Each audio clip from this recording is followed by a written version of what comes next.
introducing me. There are certain advantages of speaking right at the end of the day, which I shall not try to explain, but here it is. Excellencies, ladies and gentlemen, it's a great honor for me to be standing before you and having this opportunity to share some thoughts with you. I would like to thank the World Water Organization, WSmart, and in particular Professor Ilan Juran, whose tireless efforts encouraged me to be here.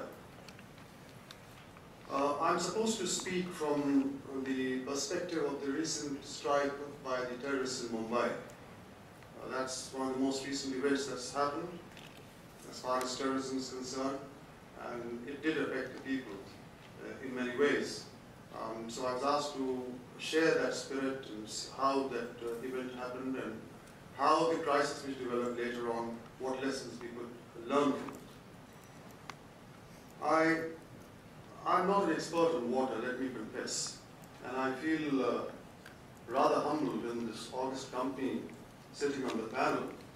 But I will be talking more as a person, a common man in the street, a man who's had some exposure to terrorism and its bad effects, and sharing certain thoughts which come to my mind, which I think would be of certain significance. I propose to cover my talk in two parts. In part one, an evaluation of the threat, the face of terrorism. Just running, there's nothing new that's going to come out of this, but just to run over certain thought process. And in that part one, I will paint two scenarios. The first will be the scenario which actually happened in Mumbai 26/11, very recently, which most of you may have seen on the television. And in the same part, I'm going to talk about the second scenario, which will be a hypothetical one, and from both the scenarios, draw certain lessons which could help us to meet such a situation. In my second part, I will talk about crisis management, the roles of public education, international community, and some thoughts on civic mobilization capacity building. Evaluating the threat and the face of terrorism.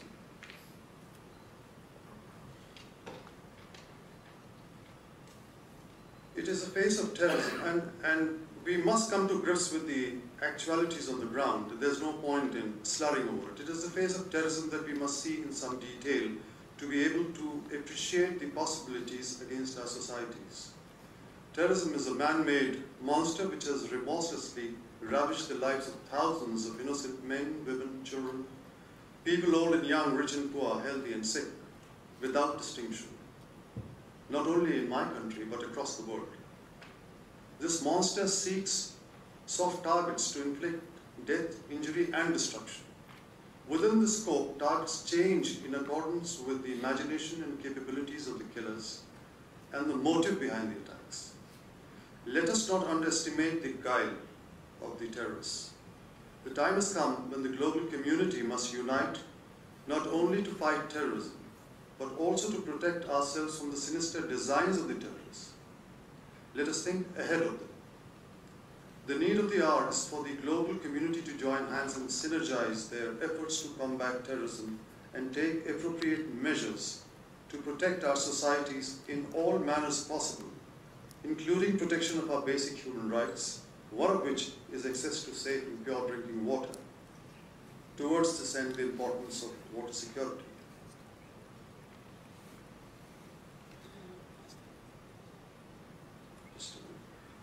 Before I get on with the slide, let me tell you that in my country, in the year 2008, there were 9 terrorist attacks in which 434 lives were lost.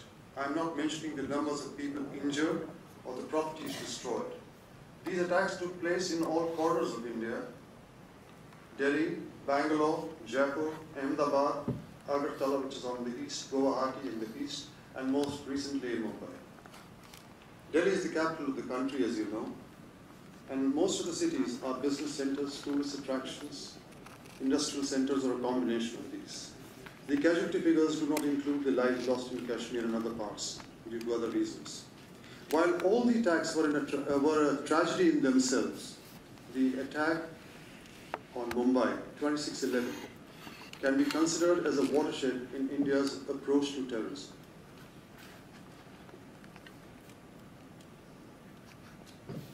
Let me run through very briefly what happened on 26/11.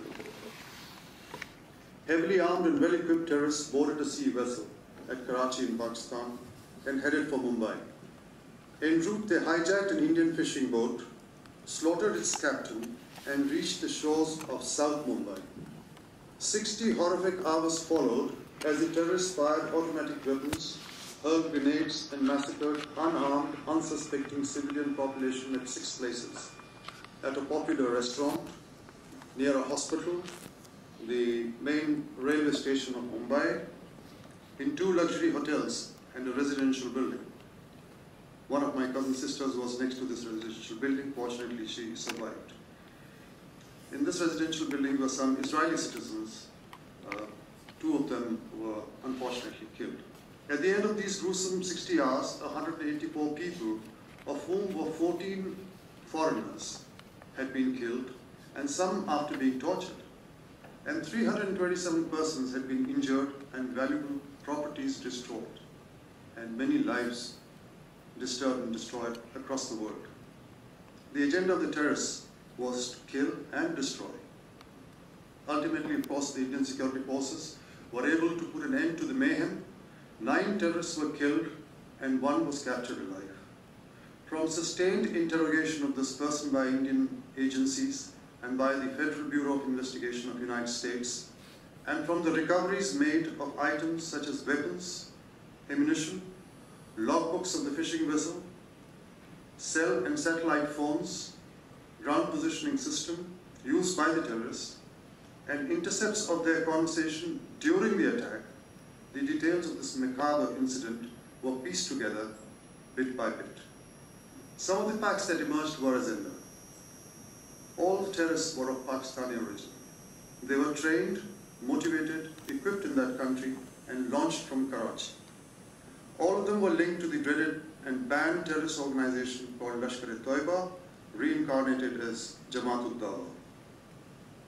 Intercepts of communications during the attack revealed that the command and control of the terrorists was carried out from Pakistan. Now, my idea is to, from this, describing this incident, is to draw some lessons from it, which could be relevant to us. There were numerous lessons that one could draw from it. Let me speak of a few. Do not underestimate the barbaric psychology of terrorists and their determination to strike at soft targets, nor their ability to execute imaginative and daring attacks. The civil society of Mumbai and its infrastructure was wholly unprepared for the attack. It was taken by surprise. To guard against surprise, contingencies have to be visualized now, and SOPs to meet them and recover from them have to be planned now. Police was not well equipped and trained to handle an attack of this nature. Even the reaction of our elite force, the National Security Guard, was delayed due to non-availability of an aircraft. Subsequently, they did an excellent job of work. Central coordination of crisis management needs considerable improvement and refinement. As a result of the tragedy, and this is a very interesting comment that I am making, as a result of the tragedy, the civil society came together, not only in Mumbai but across the country, and even, I'm sure, across the world, cutting across all lines in a defiant mood, challenging not only the terrorists, but calling for a change in our approach to terrorism and demanding. The civil society is in a receptive mood to take on additional responsibilities in this regard.